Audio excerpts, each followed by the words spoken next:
За баярлалаа. За тэгэхээр улс төр нийгэм эдийн засгийн хувьд бас олон сорилт тулсан энэ цаг үед Монгол улсын ерөнхийлөгчийн зүгээс тулахтай, туршлагатай, за мэдлэг ур чадвартай ийм улс төрчийг Монгол улсын ерөнхий сайд болгохоор ингээд санал оруулж ирж байна. Зандаа туршилтар даргын хувьд бол бүрэн дэмжиж байгаа. Энэ хүний хөгжил хамгийн том мега төсөл байна. Цалинтай ээж хөтөлбөр, хүүхдийн мөнгө халамж бишээ гэдэг дээр таны энэ гишүүдийн асуултанд хариулж байгаа хариулттай бүрэн санал нийлж энэ чиглэлийн бодлогыг дэмжиж байна. Надад асуух 3 асуулт байна.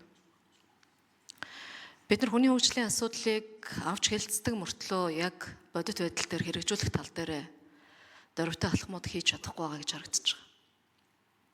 Өнөөдөр байгаа хүнээ хөгжүүлэх асуудлаас гадна Монгол улсын хүн ам зүйн бодлогын асуудлыг яах ёстой юм бэ? Та энэ дээр ямар бодлого барих вэ? Хүн амын өсөлт жил ирэх тусам буурч байна. Ялангуяа орон нутагт хөнгөө боллоо. Хүн амын тоо орон нутагт жил тутамдаа 2-10 саяар улсын дунджаар буурч. Тэгэхээр төрөлтийг дэмжих, насварлтыг бууруулах, шилжилт хөдөлгөөний хэвийн нөхцөлд хүргэх, нөгөө талаар энэ цус орчлтын асуудал, Монгол хүний удмын сангийн гений асуудлыг шийдэх тал дээр та ямар бодлого гарч ажиллах вэ? За хоёрдугаарт нь Монгол улсын эдийн засгийн нөхцөл байдал бас тийм амар биш байна. Өнөөдөр бид нар уулуурхай салбарын үндсэндээ 2 бүтээгдэхүүн дээр манай эдийн засаг хамаарч байна. Зэсийн үн, нүүрсний үн хэлбэлцэхэд бид сандралд ордог. Өнөөдөр нүүрсний үн унсан Монгол улсын төсөв ямар хэмжээнд байгааг хүн болгон бас хэлүүлдэг, мэдж байгаа. Эдийн засгийг солонгоруулах тал дээр ажилтны дөржилтийн дэмжлэгийг, бодлогыг дэмжиж ажиллана гэж та ярьж байна. Би бол энэ дээр уулуурхай эрдэс үйлгийн яам, эрдэс үйлдэг ажилтны эрдэс үйлгийн яам, сангийн яам, эдийн засгийн хөгжлийн яамны уялдаа холбоо маш сайн зангидагдчихэж нэг яам шиг уялдаж ээж энэ ажил явах ёстой болов уу гэж ингэж харддаг. Тэгэхээр энэ уулуурхай салбараас орж ирж байгаа баялагийг үндэсний баялагын сангаараа дамжуулаад сан хэлбэрт нь оруулах, данс хэлбэрээр биш. Энэ санг эдийн засгийн эргэлтэнд оруулж амьлуулах тал дээр та ямар бодлого барих вэ? Уулуурхай салбар өнөөдөр бодлогогүй болчихсон. Улсын хөгжлийн бодлогыг тодорхойлох энэ хөгжлийн бодлого төлөвлөлт түүний удирдлагын тухай хуулиар минутаа нэмчихгүй дарга 1 минут авч. Өрөөнтэй агшин нэмж 1 минут өгье. Хөгжлийн бодлого төлөвлөлт түүний удирдлагын тухай хууль батлагдсантай холбоотой эрдэс байлгийн талаар төрөөс баримтлах бодлогыг 2022 онд хүчингүй болгосон. За энэ хуулиар 8 хөгжлийн хөтөлбөрийг гаргаж засгийн газар хэрэгжүүлж ажиллах ёстой. За гэтэл энэ дотор уулуурхай эрдэс байлгийн ажилтны дөржилтийн салбарын ямар ч хөтөлбөр бодлого байхгүй болж байгаа. Тэм учраас энэ талаар таны бодол ямар байгаа вэ гэдгийг асууя. За мөн төсвийн тодголын асуудал та бас яригдж байна. Хэрвээ ерөнхий сайдаар томилогдлоо гэхэд тодголын асуудлыг оруулна гэж ярьж байна. Тодгол дээр миний санаа зовоодаг нэг асуудал бол би өмнө нь ч бас энэ төсөв ярьж байхад бас энэ асуудлыг хэлж ирсэн. Энэ хөрөнгө оруулалтын ажлууд цаг хугацаа сунжраад магадлалаар үнэн өсдөг. Энэ дээр та хасах тодгол хийх талаар тодорхой алхмуудыг үе шаттайгаар хийж чадах уу? Энэ 3 хөгжлийн төвтэй холбоотой асуудлыг ямар төвшөнд авч үзэх ёстой гэж үздэг юм бэ? Гэсэн ийм 3 асуулт байна. За зандаштар дарга. Зандаштар дарга хариулъя. За өрн тавьчны асуултанд хариулъя. За 2024 оны байдлаар Монгол улсын хүн амын өсөлт 1.1% төрсөн нь бол хүн амын өсөлтийн түвшин шилжилтийн жилүүдийн буюу 91 2000 оны үеийн энэ түвшинд хүрч буурсан. Энэ бол нөхөн үржихэн насны эмэгтэйчүүд амьдралынхаа туршид хэдэн хүүхэдтэй болох магадлалыг тооцдог нийлбэр коэффициентийн дүнгээр тооцвол 2.5% гэдэг бол сүүлийн 20 жилийн хамгийн бага зүйлэлт. Ийм учраас энэ төрөлтийг дэмжих, хүн амын өсөлтийг хангах бодлогод онцгой анхаарах зайлшгүй шаардлага болж байна. Энэ бол цэцэрлэг, сургуулийн хүртээмжээс эхлээд нийгмийн халамжийн бодлого, орон сууцчлуулалт, татврын зохис бодлогоор шийдэж байгаа, шийдэх ёстой ийм хандлага Хэрвээ нэгэнд ингэж зохис бодлого хэрэгжүүлэхгүй бол төрөлтийг нэгэн талтчих юм бол нэгэнт буурсан тохиолдолд эргэж өсөх магадлал нь маш бага гэдгийг Япон, Солонгос, Хятад гээд Азийн орнуудын жишээ харуулж байгаа. Тийм учраас Монгол улс шиг ийм уудам нутагтай цөөн хүн амтай улсын хувьд хүн амынхаа өсөлтийн бодлогыг тууштай хэрэгжүүлж ирдэг бодлого бол зөвхөн алдар тхийн одон тэтгэмжээр хязгаарлагдах биш, хүн амын төрөлтийг дэмжих, өсөлт хөгжлийг хүний хөгжлөө дэмжих юм зохис бодлого хэрэгжүүлэхийг заашгүй шаардсан үе гэдэгтээ бол одоо санал нэг байна.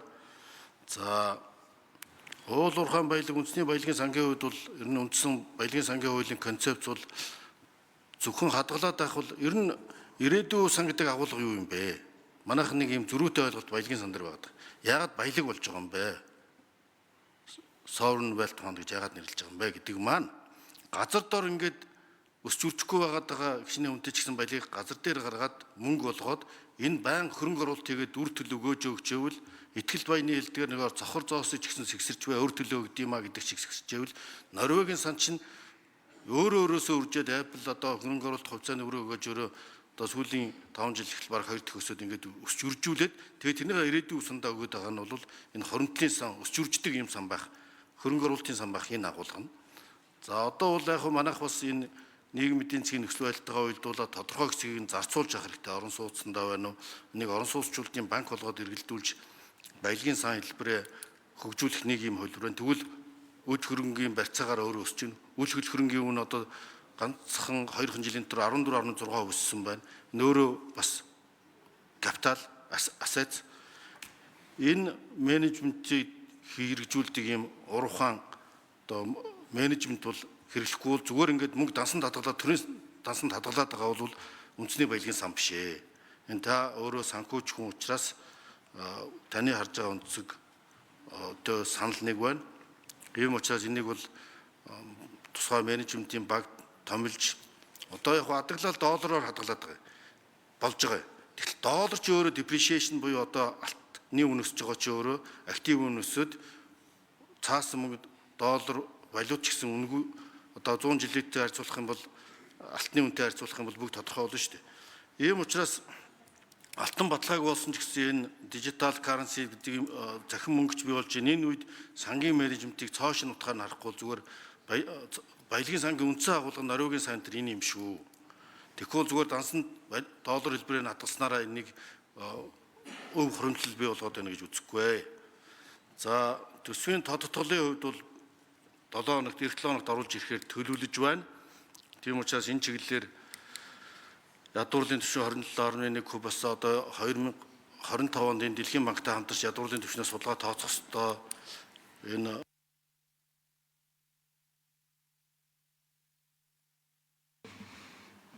За өрөнтэй гишүүн нэмж 1 минут. За сүүлийн асуултан дээр бас минут нь хүрсэнгүй шиг байна.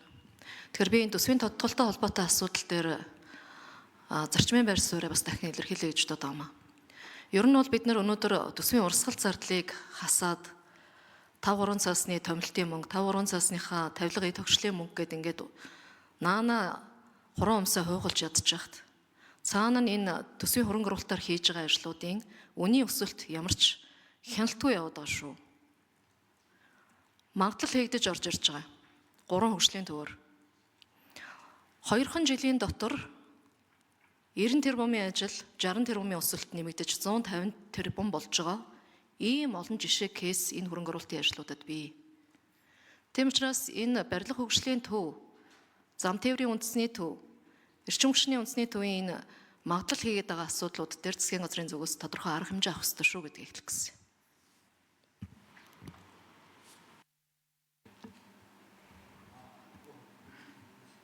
За өрөнтэй гишүүн баг санал хэллээ тий.